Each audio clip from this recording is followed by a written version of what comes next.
Isa tayo. Adobo sa gata.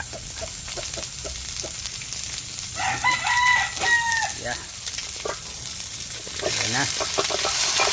Adobo sa gata. O, alam niyo na kung anong klaseng manok ito mga senyores. Ayan. Specialty ng ating bata. Wilmer Kadimas.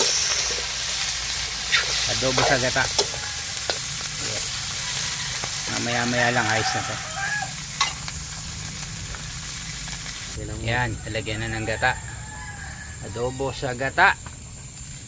Lutong bahay kubo.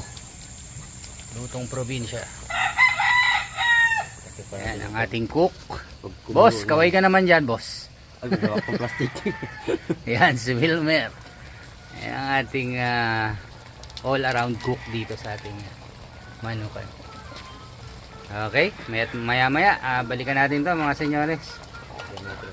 Tingnan natin kung anong pagkakaiba ng lutong baga, kahoy kesa sa gasol. Mahal ang gasol, so ayan, gamit tayo ng kahoy muna.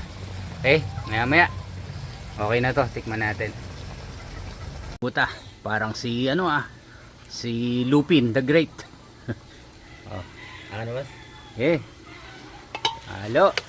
Yan, malapit-lapit na ang ating adobo sa gata.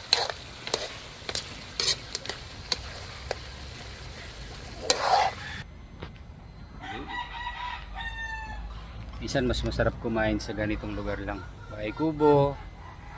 Tapos nasa ating manukan. Ayan, tingnan natin maya mga senyores yung ating adobo sa gata.